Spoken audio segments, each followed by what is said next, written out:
making it clear the decision was already made. 3 days earlier, he signed a $55 million licensing agreement, and that's when he realized being underestimated was his greatest advantage. She handed me the envelope with a calm confidence, as if the outcome was already decided. It was a quiet Wednesday morning.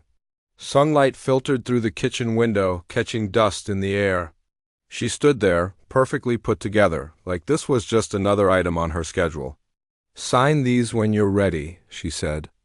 "My lawyer says the sooner we finish, the better."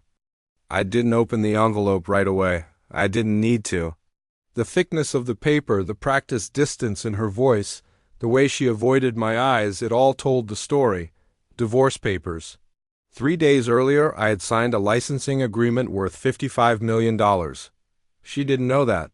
For 7 years, she'd called my work a phase, a distraction, a symptom of a man afraid of aging. At dinners, she'd joke about my garage experiments, smiling as her friends laughed politely. I learned to smile too. Not because it didn't hurt, but because arguing never changes someone who has already decided you're small. What she didn't realize was that being underestimated teaches you patience. "This seems sudden," I said carefully, finally opening the envelope. She just shrugged. "We've been drifting for years. Let's not pretend otherwise." I looked up, "And the timing?" Her lips tightened just enough to confirm what I already knew. She'd heard a rumor, a whisper of my success. "You've had your breakthrough," she said. "Now it's time to be realistic. We both deserve what's fair." "What's fair?" I nodded slowly. "I'll have my attorney review this." Her expression hardened. "There's nothing to review." "Half is half?" I looked at her then, really looked. The woman I married believed I'd stumbled into success, not built it. She believed luck was something you waited for, not something you engineered. "You might want to slow down," I said quietly. She scoffed. "Don't play games." I didn't respond. 2 years earlier, I had overheard her on the phone, laughing with friends, telling them she was just waiting for me to give up and come back to reality. That night, something shifted. Not anger, awareness, so I started protecting myself. Not out of spite, but out of survival.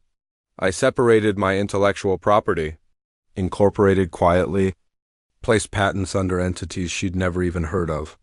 I documented every step, every date, every transfer. Everything was legal. Everything was clean.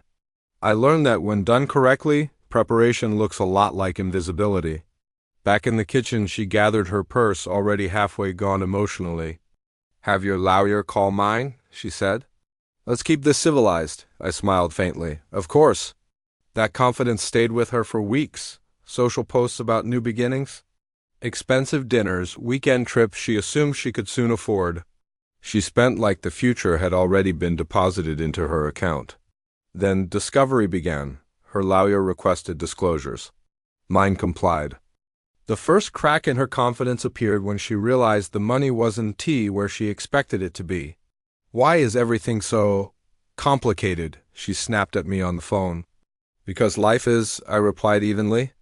At the preliminary hearing, I watched understanding dawn slowly across her face as the judge reviewed the filings. Corporations established well before the divorce. Patents owned by entities that were never marital property. Contracts signed without her name anywhere near them.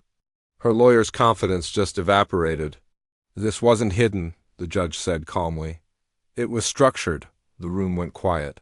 She looked at me then, truly looked, as if seeing me for the very first time.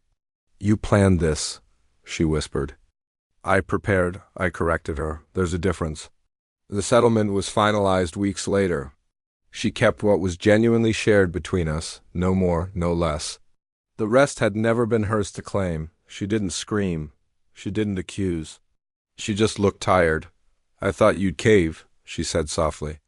"I thought you knew me better," I replied. Months passed. The silence after the divorce was strange at first, then peaceful. I moved my work out of the garage and into a proper facility. The system I'd built began rolling out to communities that needed it most. Clean water flowed where it never had before. One evening, standing alone in my new lab, I thought about how close I'd come to believing her version of me, a man chasing fantasies, a man who needed permission to dream, and I was glad I hadn't. Sometimes the greatest advantage you can have is being dismissed. Because when no one is watching you closely, you're free to build something that changes everything. Thanks for watching. If this story resonated with you, hit that subscribe button for more content just like this.